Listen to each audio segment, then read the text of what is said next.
Time. Expressing time to the exact minute. We know that 1 hour is equal to 60 minutes and 1 minute is equal to 60 seconds. Observe the clock given here. Here, the hour hand is between 12 and 1 and the minute hand is at 38. Thus, the time is 12 hours and 38 minutes. 12-hour clock. There are 24 hours in a day. A new day in terms of time starts at midnight just after 12 o'clock and lasts till midnight 12 o'clock of the next day. The whole day is divided into 2 equal time zones of 12 hours each. The time from 12 midnight till 12 noon is indicated by AM or ante-meridian, and the time from 12 noon to midnight is indicated by PM or post-meridian. Thus, 7 o'clock in the morning is written as 7 AM and 7 o'clock in the evening is written as 7 PM.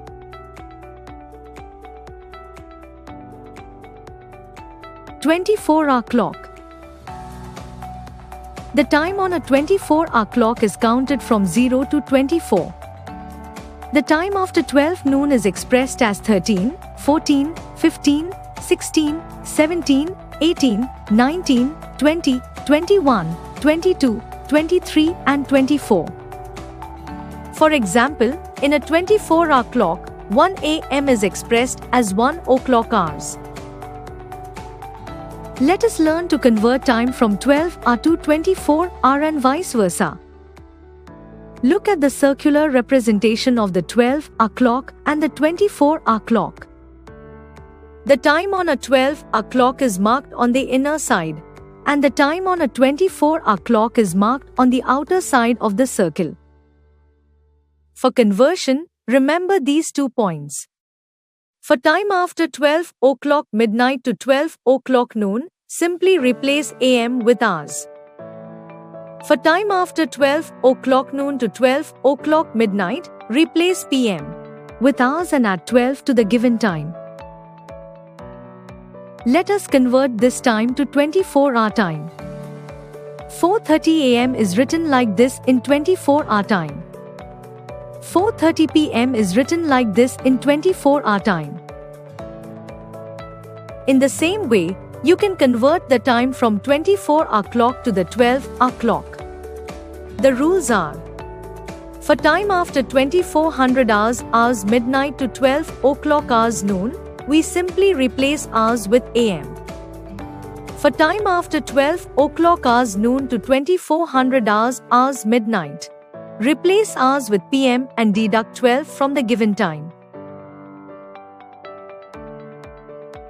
Time duration in hours and minutes. We can determine the time duration required for any activity by subtracting the start time from the end time. The school bus started from the school at 13:16 hours and reached the bus stand at 14:18 hours. How much time did the bus take to reach the bus stand? First, convert 24-hour clock time to 12-hour clock time. Start time is 13:16 hours, which is equal to 1:16 PM. Reach time is 14:18 hours, which is equal to 2:18 PM.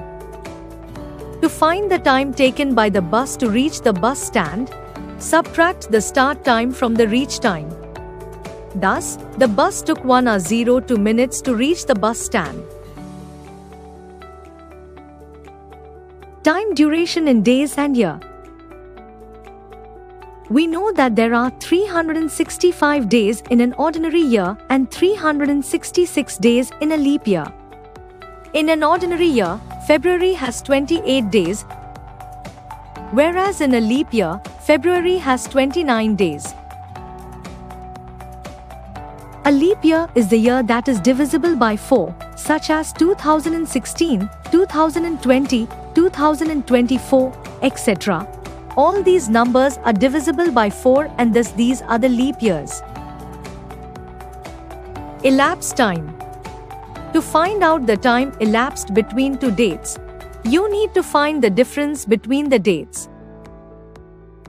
For example, Varun left for Delhi on 2nd June and returned on 10th August of the same year. How many days did he stay in Delhi if the 2nd of June and the 10th of August are not included?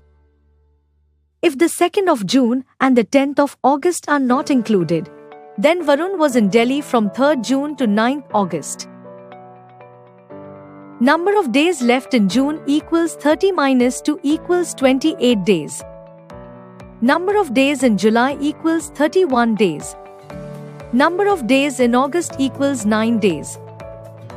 The total number of days will be 28 plus 31 plus 9 equals 68 days.